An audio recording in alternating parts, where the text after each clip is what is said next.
Virtualmente todos en la Tierra, sin considerar su religión o nacionalidad, reconocen que existe alguna especie de batalla ocurriendo en el mundo, entre las fuerzas del bien y del mal. Una lucha colosal entre la luz y las tinieblas, la verdad y el error, la opresión y la libertad, lo bueno y lo malo, y finalmente, la vida y la muerte. ¿Cuál es la historia entre esta paradoja evidente? Muchas religiones, así como la Biblia, enseñan que tras el velo tridimensional del mundo físico que vemos, existe otro mundo espiritual que no podemos ver. En esta realidad invisible a nuestro alrededor, se desencadena una batalla titánica entre el héroe supremo y justo contra el villano más atroz y maligno. La gran pregunta es, ¿quiénes son esos contendientes y cómo, dónde y cuándo comenzó esta crisis cósmica? Este es el misterio más grande de todas las edades y la historia más fascinante y verdadera que jamás haya sido contada. Esta crisis envuelve a cada persona sobre la Tierra. Sí, a cada persona.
La historia humana ha estado llena de escenas de guerra, y todas las personas han experimentado conflictos.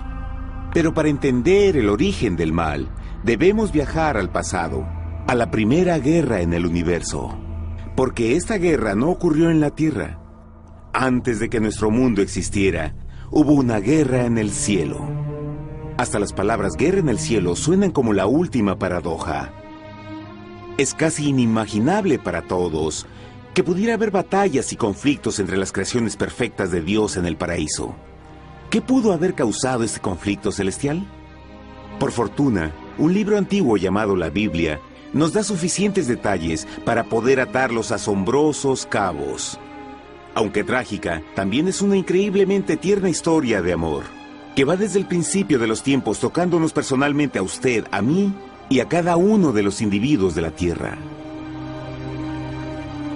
Nuestra historia comienza hace tiempo, en la misma capital del universo, en un lugar llamado Cielo, que estaba lleno de seres angelicales que amaban hacer la voluntad de Dios. Bajo el justo y amoroso gobierno del Creador, todo el cielo disfrutaba de una existencia de felicidad y dicha perfecta. El príncipe supremo del cielo y comandante de los ángeles era el todopoderoso y amoroso Hijo de Dios, mejor conocido con el nombre que tomó cuando vino a la tierra, Jesús. Él era uno en propósito y mente con Dios el Padre. El cielo, bajo el mandato compasivo del Padre, Hijo y Espíritu Santo, probó ser un maravilloso lugar de paz y alegría. Para llevar a cabo las órdenes de Dios, la Trinidad estaba rodeada de un océano virtual de innumerables espíritus ministradores llamados serafines y querubines, o mejor conocidos como ángeles. Estas poderosas e inteligentes criaturas descubrieron su mayor alegría al cumplir las órdenes del Todopoderoso. Pero Dios creó un extraordinario ángel para servir como líder de la multitud celestial entera. La Biblia nos dice que su nombre era Lucifer, que significa portador de luz. Este querubín fue el más grande ser creado por Dios y tenía la posición más cercana al trono de Dios, y estaba directamente bajo la autoridad de Jesús. El trabajo de Lucifer era comunicar la luz y el conocimiento de la voluntad de Dios a todos los otros ángeles. Lucifer fue el ser más espléndido creado por Dios. Era cautivamente hermoso y dotado con poderes asombrosos de liderazgo y organización. Entre los ángeles, él fue muy admirado, respetado y amado como amigo. Aunque Dios previó la miseria que estaba a punto de ser introducida por Lucifer al reino de la luz.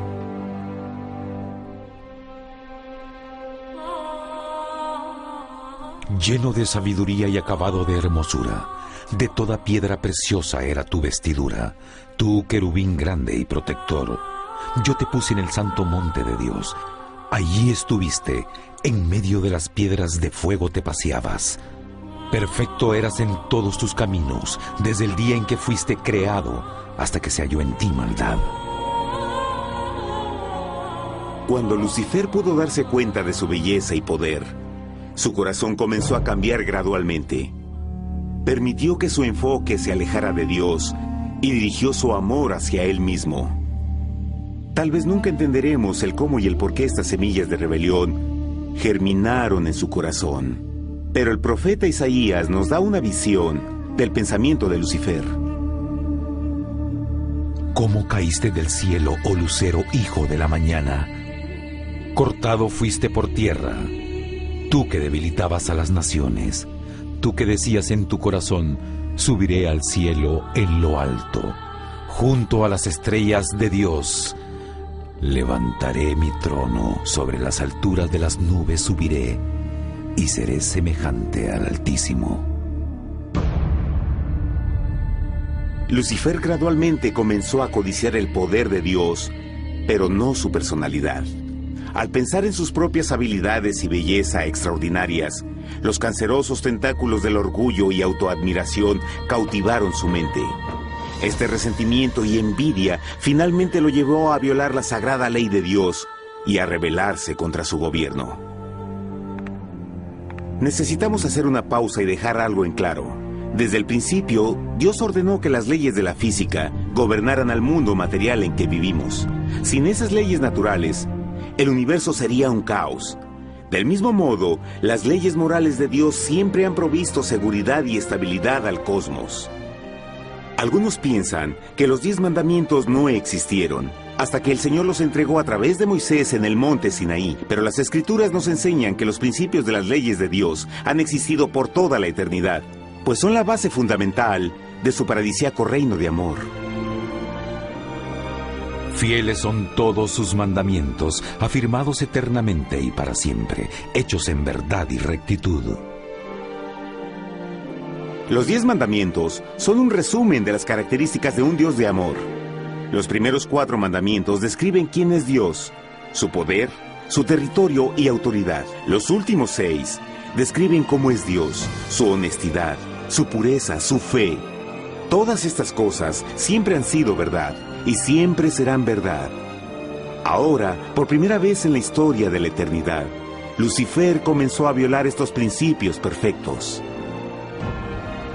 Lucifer sabía que si iba a compartir el poder y estatus de Dios, necesitaría apoyo.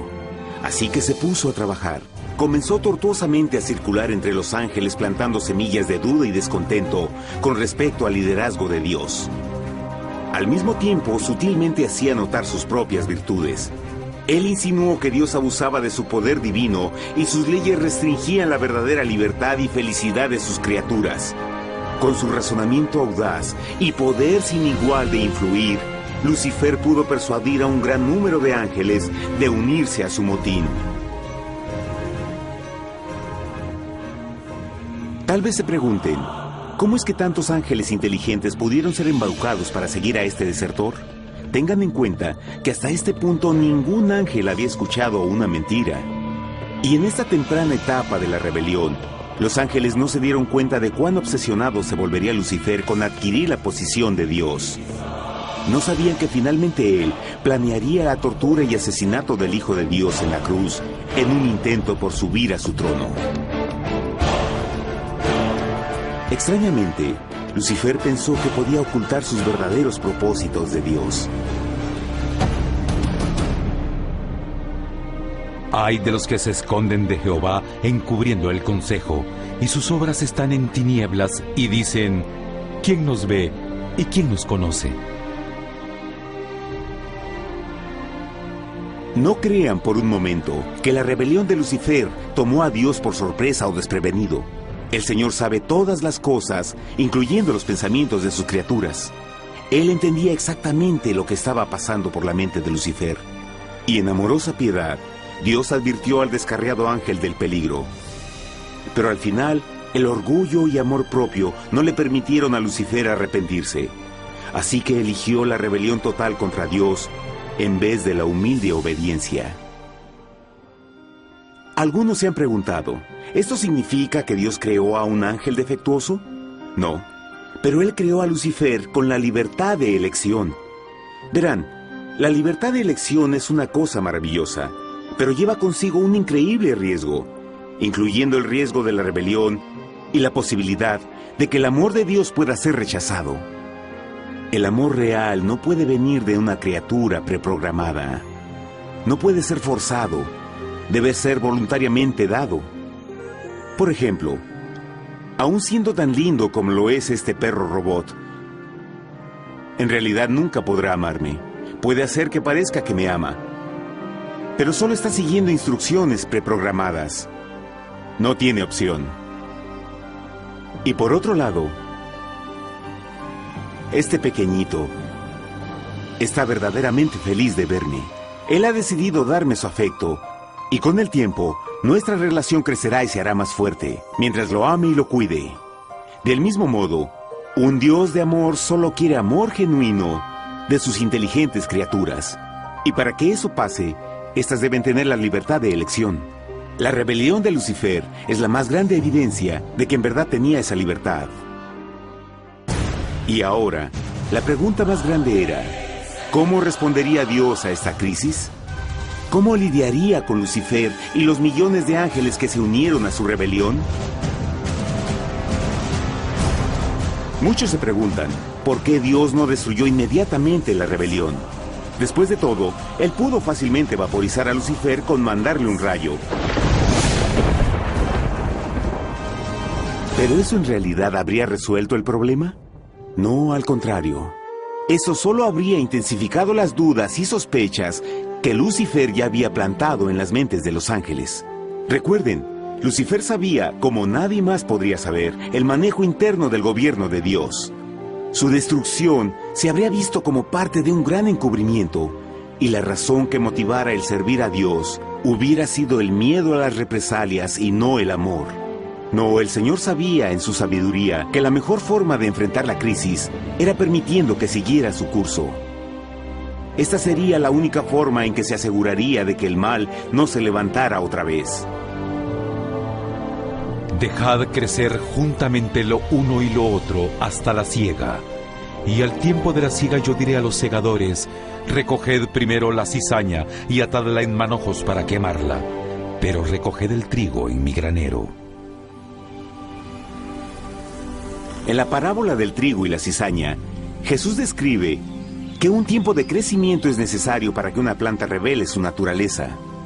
En su entendimiento infinito, Dios sabía que con el tiempo el carácter real de Lucifer sería expuesto y que los amargos frutos de su rebelión se volverían visibles a todos. Hasta ahora los ciudadanos del universo no estaban familiarizados con el pecado y a dónde los llevaría. Pero eso cambiaría cuando ellos vieran por sí mismos su terrible naturaleza autodestructiva. Al final, la sabiduría y amor del gobierno de Dios se mantendría por siempre confirmado y el universo estaría seguro. Cuando Lucifer y sus seguidores llevaron su rebelión abiertamente, el Señor supo que no habría paz si se les permitía quedarse en el cielo. Debía ponerse un límite, tomar acción y desalojar a los rebeldes. Pero Lucifer y sus seguidores nunca se irían por su propia voluntad o pacíficamente. El siguiente paso era la guerra.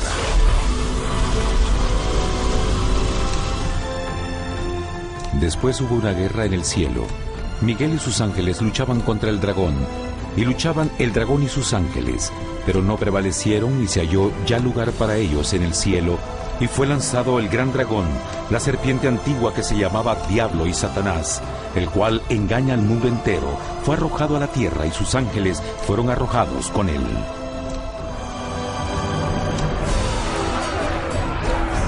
La Biblia no nos revela exactamente qué armas se usaron o cuánto duró este conflicto cósmico. Pero esta guerra fue como ninguna que los ojos mortales hayan visto jamás. Apocalipsis 12:4 nos dice que finalmente Lucifer y un tercio de los ángeles de Dios fueron físicamente expulsados del cielo.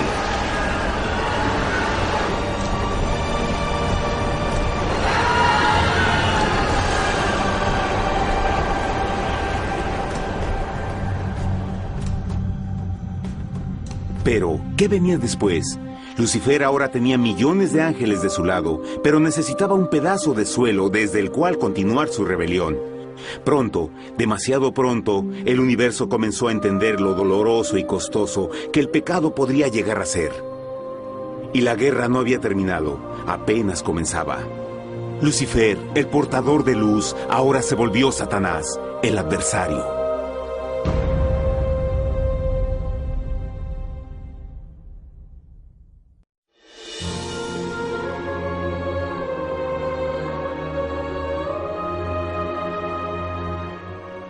Después de la guerra en el cielo, Satanás y sus ángeles caídos fueron desterrados de la corte de la gloria.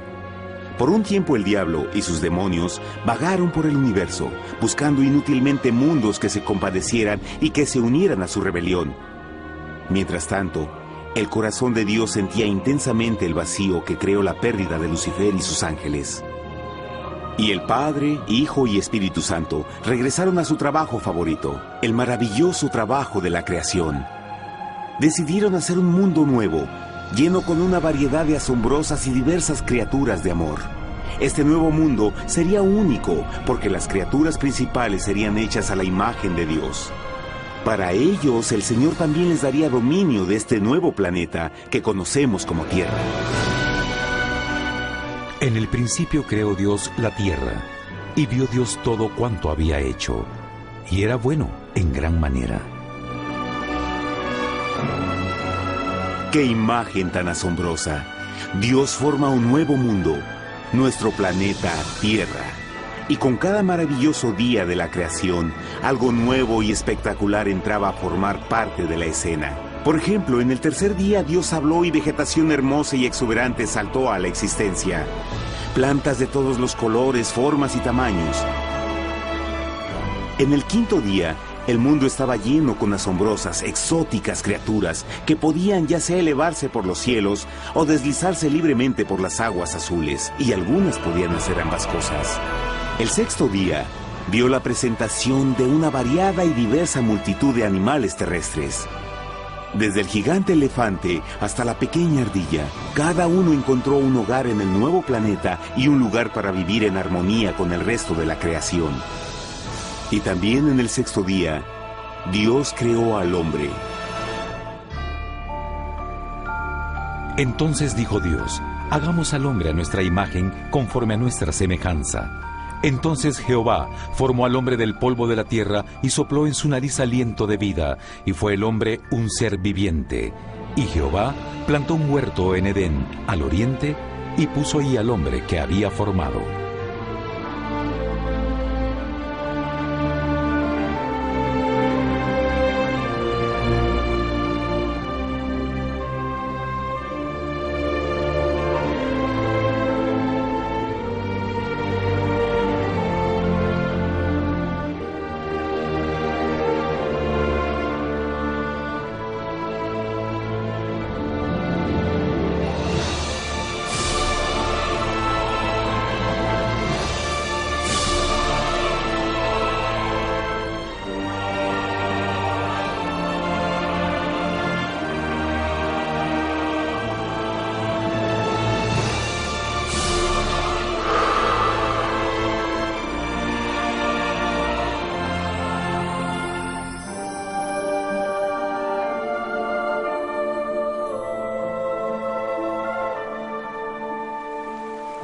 ¡Qué enorme honor!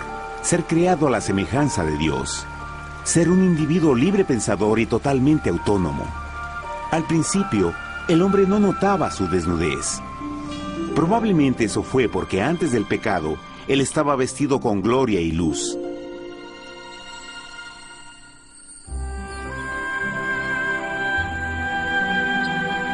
Dios también creó la compañía ideal para Adán, su bella esposa Eva.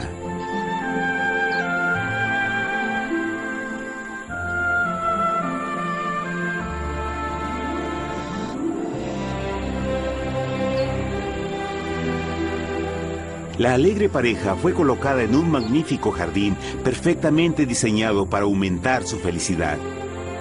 A Adán, Eva y a las otras criaturas de la tierra también les dieron el privilegio divino de procrearse a su propia imagen.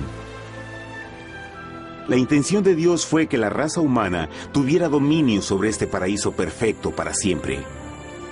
Eternamente felices y sanos, trabajarían con la flora del jardín de Dios, mientras disfrutaban del afecto y compañía de todas las criaturas bajo su cuidado. El ambiente que nuestros primeros padres experimentaron fue muy diferente al mundo de hoy.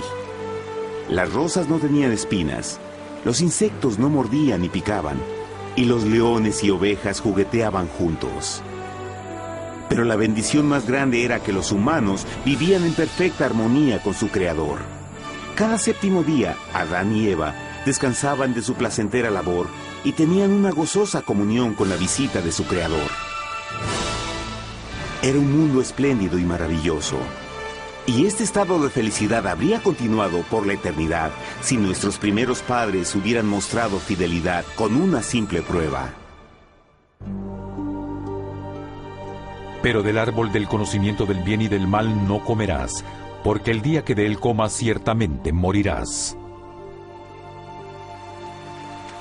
Puesto que el adversario había contaminado el universo con su rebelión, el Señor vio la necesidad de una simple prueba de amor y lealtad. ¿Recuerdan? Los ángeles buenos vieron a un tercio de sus amigos ser expulsados del cielo durante la guerra. ¿Cómo podrían estar seguros que estos nuevos humanos no se unirían a Lucifer y causarían más problemas? Así que el Señor plantó un árbol único en el jardín. Un árbol cuyo fruto no debía ser comido so pena de muerte. Al pasar esta simple prueba de obediencia, Adán y Eva mostrarían su lealtad hacia Dios y su fe en su palabra. Aún más, era una prueba de amor. Por eso Jesús dijo en Juan 14, «Si me amáis, guardad mis mandamientos». Pero alguien más supo de esta prueba de fe y estaba determinado a usarla en su favor. Satanás estaba muy celoso de los humanos, quienes felices disfrutaban de la bendecida vida que él perdió. Su feliz existencia estaba en total contraste con la suya, la cual ahora estaba llena de culpa, pecado y miseria. En su resentimiento y enojo, no estaba dispuesto a dejar a la pareja en paz, pues el pecado siempre buscará arrastrar a otros consigo.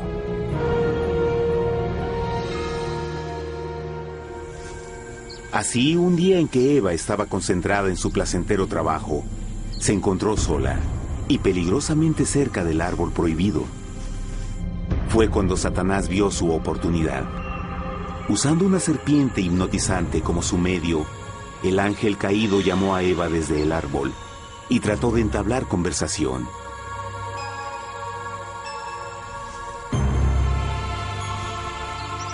Sus palabras encantadoras fueron cuidadosamente calculadas para infundir desconfianza a Dios.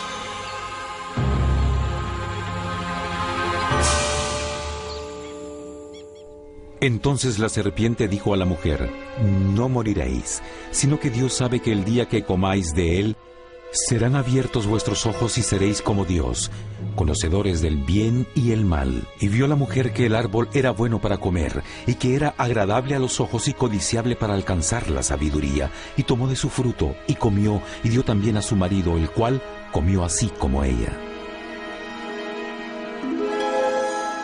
Trágicamente, cuando Eva escuchó la suave y sedosa voz del tentador, comenzó a tener dudas sobre la palabra de Dios. La serpiente la engañó con la promesa de gran poder y sabiduría. Eso llamó su atención. Después de todo, aparentemente el fruto le dio a la serpiente la habilidad de hablar. ¿Qué otros poderes podría darle a ella?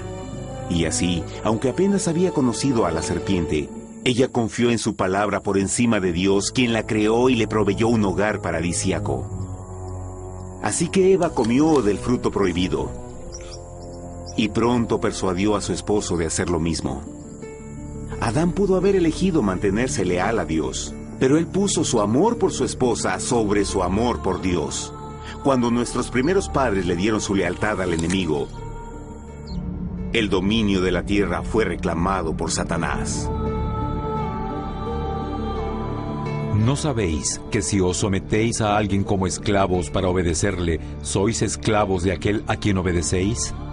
Ninguno puede servir a dos señores. Este mundo sería el último campo de batalla entre el bien y el mal. Y el corazón de cada hombre y mujer fue el premio. Adán y Eva no se dieron cuenta en ese tiempo, pero su momento de desconfianza y desafío abriría las compuertas del sufrimiento de millones de personas durante miles de años.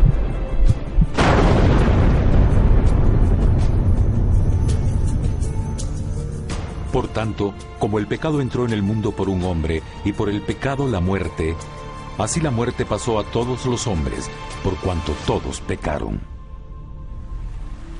Nuestros primeros padres pronto se enfrentaron al terrible resultado de su pecado. En su estado santo, Adán y Eva resplandecían con túnicas de gloria. Después de pecar, sus túnicas naturales de luz se desvanecieron y se sintieron mortificados con la sensación de su desnudez. Vergüenza y temor reemplazaron su alegría y paz y trataron de cubrir su desnudez con hojas. Ahora también se encontraban bajo la constante influencia del diablo. Cediendo a la tentación, habían debilitado su naturaleza y Satanás había ganado poder sobre la humanidad. Las personas no podían resistir a las tentaciones del diablo con su propia fuerza. Por último, y lo más aterrador, se encontraban viviendo bajo la pena de muerte inminente. Dios les había advertido que la desobediencia traería la muerte. Ya habían experimentado la muerte espiritual. ¿Cuánto tiempo pasaría para que sufrieran la muerte física también? En ese punto su futuro no tenía nada más que oscuridad y desesperación. Echó pues fuera al hombre, y puso al oriente del huerto de Edén querubines, y una espada encendida que se revolvía por todos lados para guardar el camino del árbol de la vida. Igual que el pecado provocó que los ángeles caídos fueran expulsados de su hogar celestial, ahora por la desobediencia, Adán y Eva fueron sacados de su jardín, su hogar en el paraíso. Todo a su alrededor estaba cambiando rápidamente y la humanidad se encontró susceptible a las penas, enfermedades y finalmente a la muerte. Hasta los animales y plantas estaban infectados por la terrible maldición. Las espinas y cardos ahora aparecían en árboles y flores, y los animales que anteriormente eran gentiles comenzaron a matarse y devorarse unos a otros. El peor resultado fue que el pecado separó a la humanidad de Dios. Pero vuestras iniquidades han hecho división entre vosotros, y vuestro Dios y vuestros pecados han hecho ocultar de vosotros su rostro para no oír. En la creación, a Adán y Eva se les dio el honor de hablar con los ángeles y hasta con el Hijo de Dios cara a cara. Pero Dios es tan puro y santo que ningún mal puede existir en su presencia. Ahora que los primeros humanos habían pecado, Dios alejó su santa presencia de ellos por su propia protección. El pecado había quemado una catarata en el alma del hombre que ya no podía ver la dimensión espiritual. Desde ese momento en adelante, la comunicación con el cielo sería limitada. Conforme estas maldiciones cayeron sobre Adán y Eva, el corazón de Dios se llenó de tierna compasión. La ley que habían roto no podía ser alterada para salvarlos, pues es tan sagrada e inmutable como Dios mismo. El Señor sabía que había solo una forma en que el hombre podía ser redimido. Así que un plan fue revelado, nacido desde el fondo del corazón de Dios. Un plan para salvar al hombre de su cita con la muerte eterna y restaurar todo lo que se había perdido con el pecado. Sería un asombroso intento en su intensidad, alcance y poder, pero sería un plan que también implicaría un enorme sacrificio.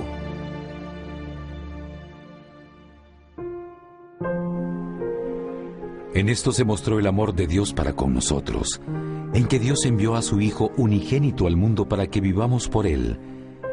En esto consiste el amor, no en que nosotros hayamos amado a Dios, sino en que Él nos amó a nosotros y envió a su Hijo en propiciación por nuestros pecados. Las Escrituras claramente enseñan en Romanos 6:23, el costo del pecado es la muerte. La ley rota demandaba la vida del pecador. Y solo había uno en todo el universo que podía calificar como sustituto de la humanidad. El Creador solo podía pagar la deuda de sus criaturas al tomar su lugar. Así, Jesucristo, el Hijo de Dios, por voluntad aceptó dejar la pureza, gloria y seguridad del cielo. Él vendría a morir en nombre del hombre en su malvado y renegado planeta.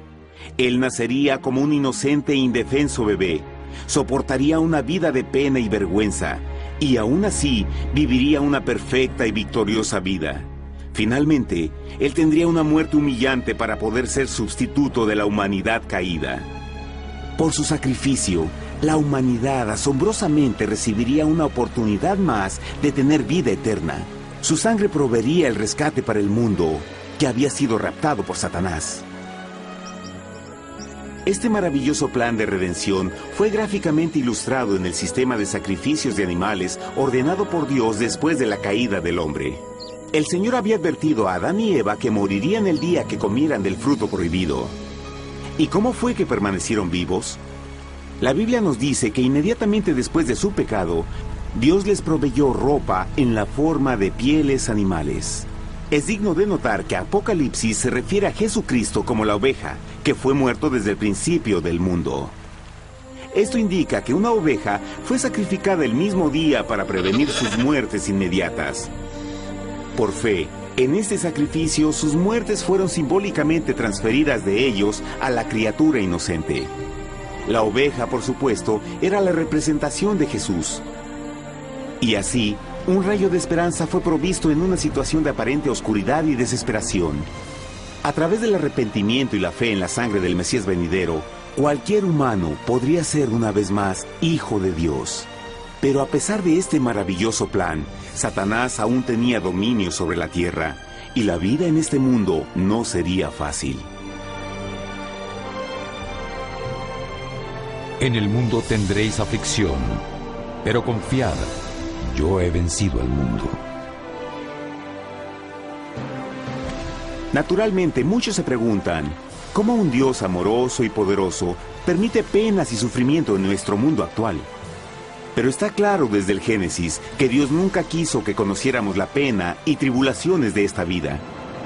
Cuando el mundo salió de la mano de Dios, la tierra era un maravilloso paraíso. Fue el pecado de Adán y Eva lo que le dio a Satanás el derecho a reclamar control de este planeta. Debido a su trágica elección, el diablo y sus acólitos ganaron el poder de tentar y atormentar a los humanos, infligiendo la enfermedad, el dolor y el sufrimiento. Podría ser mejor preguntar, ¿por qué Satanás tiene control total sobre la humanidad? La respuesta es Jesucristo. Tal vez ya se dieron cuenta que la muerte de Jesús en la cruz nos dio a cada uno de nosotros la oportunidad de ser salvados. Pero en realidad hizo mucho más que eso. Cuando el Salvador ofreció su vida para redimir a la tierra, ese acto ponía restricciones al control de Satanás sobre la humanidad. Satanás no podría forzar nuestra voluntad y su poder de lastimarnos sería limitado. El sacrificio de Cristo también nos brindó un tiempo de prueba, durante el cual podríamos ver la diferencia entre el gobierno de Dios y el de Satanás, y luego decidir a quién serviríamos. Finalmente, por el sacrificio que hizo Jesús, el reino de Satanás llegará a su final. Y un día la tierra será devuelta al hombre, más maravillosa de lo que era al principio. Aunque Adán y Eva comenzaron sus vidas como exiliados del paraíso, aún tenían esperanza. Dios les proveyó de pieles de animales sacrificados para cubrirse. Pero lo más importante, Él les prometió la sangre del Cordero de Dios para pagar por su pecado si aceptaban a Cristo y se arrepentían. Una gran pregunta permanece. ¿Las personas aceptarían el generoso regalo de Dios? ¿Cómo escaparemos si descuidamos una salvación tan grande? La asombrosa historia que acaban de escuchar es verdad y los afecta. Pues por el deseo de Satanás de ser Dios y la desconfianza y desobediencia de Adán y Eva, todos nos encontramos en una situación peligrosa. Por una parte, la humanidad ha sido grandemente favorecida por Dios con una segunda oportunidad de recuperar nuestro hogar del Edén. Por otra parte, si desistimos de aprovechar esta gran oportunidad, nos volveremos esclavos de Satanás y finalmente seremos destruidos cuando Dios limpie el universo del pecado. Amigos, no hay mejor tiempo para elegir a Jesús que justo ahora. Ninguno de nosotros sabe cuánto más tendremos que vivir en esta tierra. Nuestras vidas pueden terminar instantáneamente. Jesús ha mostrado gran interés en su bienestar y su amor por ustedes lo llevó a proveernos con un escape de la futura destrucción. Él solo le pide que lo acepte, se arrepienta de sus pecados. A través de Cristo pueden encontrar perdón y recibir un nuevo corazón para volverse como Él en carácter. Las tristes noticias son que Satanás se mueve en toda forma posible para evitar que acepten el regalo de la salvación de Dios. Debido a la actividad de la vida, el amor al dinero o alguna otra distracción fascinante, Él trabaja para mantenerlos ocupados y alejados de lo que en realidad importa, su salvación eterna. Para que entienda, la realidad de la situación es que si no elige a Jesús, por omisión está eligiendo a Satanás. Aunque la terrible elección de Adán y Eva trajo muerte y miseria inauditas, usted tiene la oportunidad de tomar una mejor decisión. Dios le está ofreciendo una paz que satisface el anhelo más profundo en su alma y una alegría que lo sacará de las tribulaciones de este mundo. El deseo que tiene el corazón de Dios es que sea salvado y esté con Él en el paraíso. Pero el único que puede mantenerlo fuera del cielo es usted. Imagine lo trágico que sería si innecesariamente rechaza este precioso regalo. Usted puede elegir hoy aceptar la salvación que Dios ha prometido. De hecho, en este mismo momento puede aceptar la vida eterna a través de Jesucristo. ¿Puedo invitarlo a que me acompañe ahora mismo en una simple oración aceptando su maravillosa oferta? Por favor, repita después de mí. Querido Padre Celestial, vengo a ti ahora y humildemente pido tu perdón. Señor, confieso que soy un pecador y he violado tu santa ley. Entiendo que la pena por el pecado es la muerte. Creo que Jesucristo sufrió y murió en la cruz para tomar el castigo por todos mis pecados. Creo que Jesús resucitó de la muerte y lo acepto como mi Salvador personal. A partir de este momento en adelante, te doy mi corazón y confío en que tú serás el Señor de mi vida. Por favor, perdona todos mis pecados y envía a tu Espíritu a ayudarme a hacer tu voluntad. Te agradezco por tu gran amor y acepto tu regalo de vida eterna. Y yo oro por estas cosas en nombre de Jesús. Amén.